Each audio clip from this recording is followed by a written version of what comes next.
جب میں عمرے پہ گئی تو میں حرم شریف میں تھی. وہاں نماز کے بعد نا جنازے اکثر آ جاتے ہیں.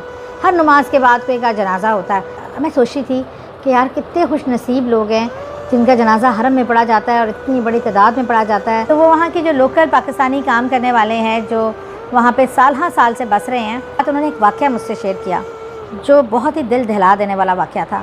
تو میں آج آپ سے اس لیے شیئر کر رہی ہوں، اور یہ سب کا ایمان کو تازہ کرنے کے لیے اور اللہ کا خوف پیدا کرنے کے لیے اس طرح کے واقعات ہمیں ضرور سمجھنا اور سننا چاہیے. انہوں نے بیان کیا کہ یہاں کچھ سال پہلے بتایا مجھے کہ ایک شخص کا جنازہ آیا. ابھی حرم میں نہیں رکھا تھا، ابھی حرم کے باہر ہی وہ جنازہ اتارا تاکہ لوگ اکٹھے ہو جائیں، پھر اس کو اکٹھا کر کے اندر لے کے جائیں حرم میں نماز جنازہ کے لیے. اب جب لوگ اکٹھے ہوئے اور اندر جانے کی نیت سے جنازہ اٹھانے لگے تو جنازہ اتنا بھاری ہو گیا کہ اتنی زیادہ تعداد میں بھی لوگ جنازے کو ہلا نہیں پا رہے تھے، اٹھا نہیں پا رہے تھے. تو ماجرا سمجھ ہی نہیں آ رہا تھا کہ یہ کیا ہے. ہر حربہ استعمال کر لیا. تو جنازہ تھا کہ اٹھنے کا نام نہ لیتا تھا. حضرات اندر حرم شریف میں گئے اور وہاں خانہ کعبہ کے جو امام ہیں بتایا کہ یہ مسئلہ ہے، یہ جنازہ ہلنے کا نام نہیں لے رہا، ہم اندر لانا چاہتے ہیں نماز جنازہ کے لیے، اور وہ چارپائی اتنی بھاری ہو گئی ہے کہ اتنے لوگ مل کے اٹھانا چاہتے ہیں تو نہیں اٹھا پاتے. انہوں نے فرمایا اس آدمی کا بیک گراؤنڈ کیا ہے، یہ کون ہے، کہاں سے آیا ہے. ان کی فیملی میں سے شاید کسی کو بلایا گیا.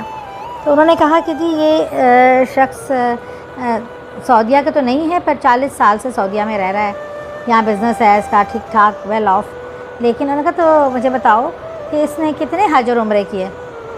اس کے بیٹے نے بڑا شرمسار سا ہو کے کہا کہ میں آپ سے جھوٹ نہیں بول سکتا، انہوں نے 40 سال میں کبھی کوئی حج اور عمرہ نہیں کیا. صاحب حیثیت تھے، حرم کے پاس رہتے تھے. انہوں نے کہا اچھا کبھی چلو دعا کے لیے آئے ہوں گے یا وہ سلام پھیرنے آئے ہوں گے کچھ اس طرح. انہوں نے کہا نہیں، کبھی بھی انہوں نے نہ دعا کے لیے حاضری دی نہ سلام کرنے کے لیے. وہ ایک دم سوچ میں پڑ گیا. پھر اس کے بعد کہ میں بھی حیران تھا کہ ایسے کیسے ہو گیا. اب مجھے سمجھ آیا ہے کہ 40 سال یہاں رہنے کے باوجود جو شخص حرم میں داخل ہی نہ ہویا، نہ کبھی سلام کے لیے، نہ کبھی عمرے کے لیے، نہ کبھی حج کے لیے، نہ کبھی نماز کے لیے، تو یہ کیسے ممکن ہے کہ اللہ مرنے کے بعد اس کے جنازے کو اجازت دے دے اور وہ یہ شرف حاصل کر لے کہ اس کا جنازہ خانہ کعبہ میں پڑھا گیا. انہوں نے فرمایا کہ آپ ایسے کریں کہ اب واپسی کی نیت کے لیے اس کو اٹھائیں اور اس کو لے جائیں یہاں سے واپس، کہ یہاں نہیں اس کے نماز جنازہ ہو سکتی. بہرحال عزیز و اقارب نے بڑا رویت ہوئے کہا کہ آپ کچھ معاملہ رحم فرمائیں. انہوں نے کہا یہ میرا معاملہ نہیں ہے، یہ اللہ کا معاملہ ہے، تو اس لیے آپ واپسی کی نیت سے اٹھائیں، میں اجازت نہیں دے سکتا جس کو اللہ نہ اجازت دے رہا ہو.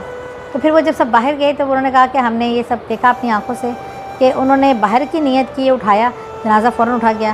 تو پھر جنازے کو لے کے وہ لوگ چلے گئے اور انہوں نے کہیں اور دفنایا. تو یہ بڑا لمحہ فکریہ تھا کہ ہم جب زندہ ہوتے ہیں، جب اللہ نے ہمیں توفیق دی ہوتی ہے، تب ہم وہ عمل نہیں کرتے، اور ہم چاہتے ہیں مرنے کے بعد ہمارا نام بڑا حاجیوں اور ان میں آئے کہ ہم بڑے کوئی نیک انسان تھے.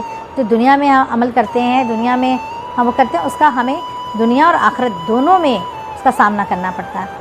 تو اپنا خیال رکھیے اور کوشش کیجیے کہ اللہ کے بتائے ہوئے راستے پہ چلیں.